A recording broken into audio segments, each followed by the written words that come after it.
Good afternoon. I'm Lieutenant Robet McFall, and I represent the Naval Institute today.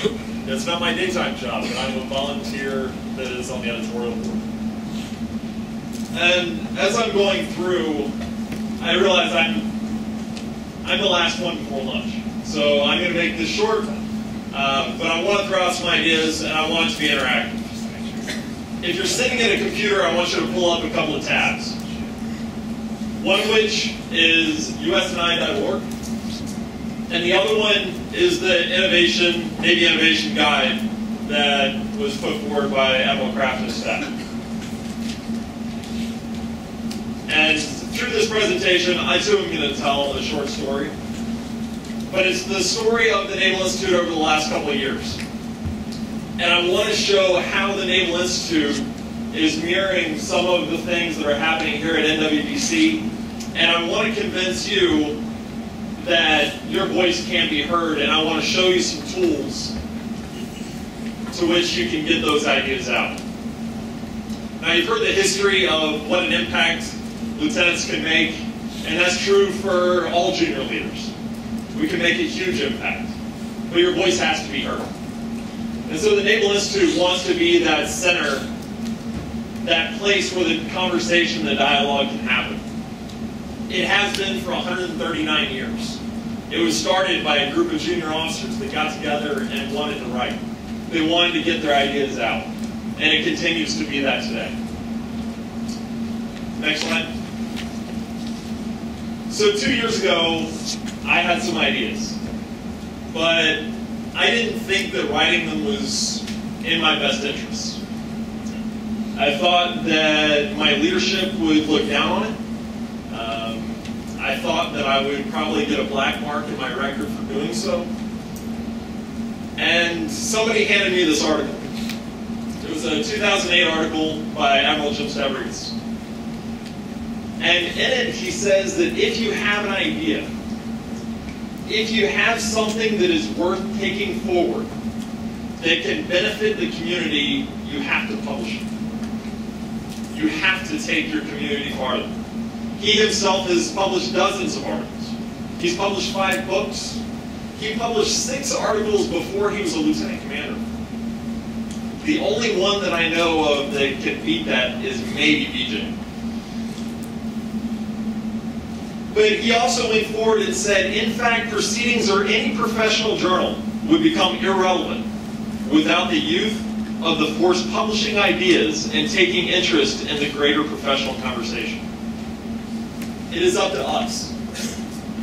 Next slide. So I decided to do some writing. And about this time, I had submitted a couple articles to proceedings. If you've ever been a part of the publishing cycle, it takes a while. You have to have that grit. You have to wait for the cycle to come through.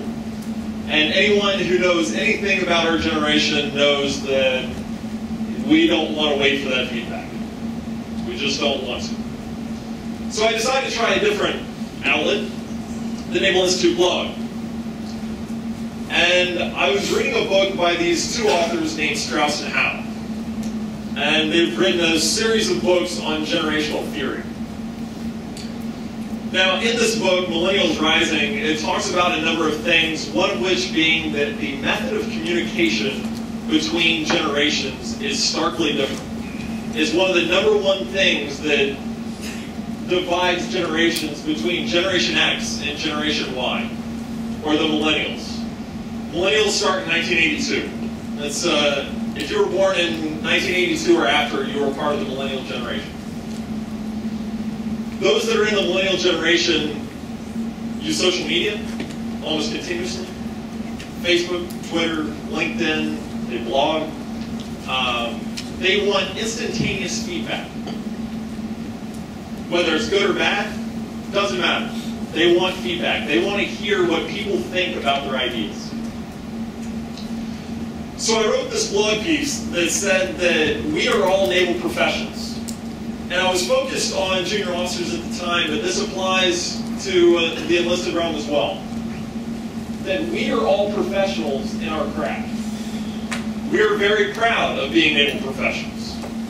We like going fast. We like blowing stuff up. We like drinking coffee. We are professionals in the naval service. It's what we are. But we communicate differently. And crossing the communications divide is what is vitally important in order to have the conversation. That communications divide is what is dividing those that have the ideas with those that have the experience. Those that are senior to us, they've made the mistakes before. They've been there, they've stumbled, they've learned, and they have the true expertise in their craft. Those that are coming up now, the new ensigns to the fleet, have the energy, the desire, that spark of creativity. Trying to cross that divide is what we lack. Now I got a number of, I got that instantaneous feedback, number one. I got a lot of feedback from the fleet, but I got a couple of pieces of feedback that I wasn't expecting, and that caught me off guard. The first one was, next slide. Next slide. Admiral Jim Stavridis jumped on my blog and said that it was absolutely true. And so the piece of me that was worried about whether or not I was going to get in trouble, once the 4-star chimes in, you're good. But he also said that building bridges is what's important. Crossing that divide is what needs to happen. And we need to all open ourselves up to this professional dialogue. The next call that I got that I wasn't expecting was from General Wilkerson at the Naval Institute. And he said that we too agree with what you're talking about. We're trying to do a number of things to reach out to junior leaders. And we want you to come in and be a part of the team. We've got this group of people, and they're junior leaders. They've got a YN2 that actually works for Stavridis, that communicates with the staff almost daily. They've got lieutenant commanders, lieutenants, enlisted up and down. But these are all people that have ideas, that want to reach out. And the Naval Institute wants to bring in those ideas, wants to foster them. Next slide. But for the Naval Institute, the last couple of years has been a traumatic time of change. For anybody that has been following the Institute, there's been a whole lot of change in the Institute over the last couple of years. They had this huge conversation on whether or not the mission should stay the same. They have a new CEO. We've got a new board of directors. We've got a new board of editors. We've got a number of new websites going up, and it is all, the Institute is changing, but only in the most positive of ways. Next slide. The mission is remaining the same. That discussion ended, and the CEO said at the annual meeting definitively that the mission of the organization is to provide an independent forum for those who dare to read, think, speak, and write in order to advance the professional, literary, and scientific understanding of sea power and other issues critical to national defense. Now, if you take a look at your innovations guide, on the second page, there's a letter from Admiral Kraft. And the bullet points there, he says that you must think deeply, question continuously, debate rigorously, read broadly, write boldly, and propose and drive ideas forward. Now, if that doesn't lay perfectly over this mission statement, I don't know what does. The Naval Institute was designed by people who wanted innovation, that wanted to get ideas out, and continues to be that place for innovative ideas to be heard. Next slide. Now, this is a bit fuzzy, so I apologize, but the CEO came out with a new strategic plan. This is Vice Admiral Daly, came out with a strategic plan to take the Naval Institute into the next century. And he said that we need a broader reach, and we need a deeper connection. So we need a deeper connection to that history that BJ was talking about. But we also need a broader reach. We need to reach out to more people.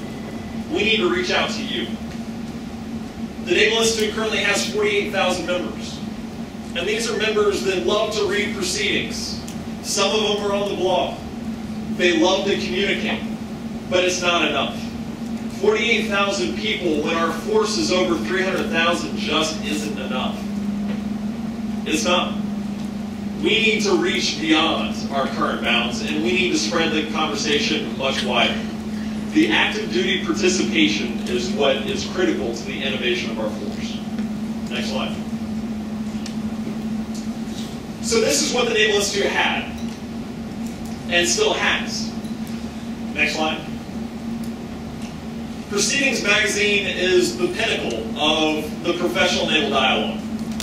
This is the peer-reviewed journal that is the face of the independent forum of the Naval Institute. Admiral Richardson talked earlier about having a piece this month that he wrote with the Navy Lieutenant, Joel Holden, and where they are discussing ideas that are important to the submarine community. That's one very small example of the constant debate that happens in Proceedings Magazine. Great forum, but it's not the instantaneous feedback that our generation is used to. Next slide. Naval History Magazine talks a lot about the historical concepts that Commander Armstrong was talking about. It brings these ideas in. It allows you to see where the mistakes were that we've had before. It's a bi-monthly magazine, and it's a wonderful product as well. Next. The Naval Institute Press has current and past books on the naval profession. This is where you read deeply. The Center 3 books, the Professional Naval Officer's Guide, the Operations Officer's Guide, and the Blue Jackets Manual are a part of a set of the Blue and Gold series that reaches out. It also includes the Watch Officer's Guide, the Division Officer's Guide, and the list goes on. If you want to learn your craft, the Naval Institute Press is the place to turn.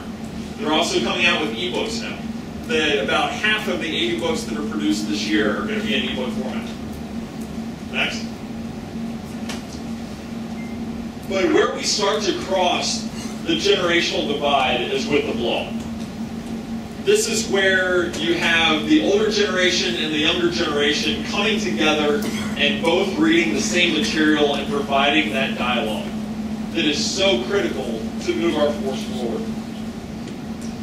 The blog was just ranked by military.com as the #1 naval blog in the Navy. It has been for at least 3 years.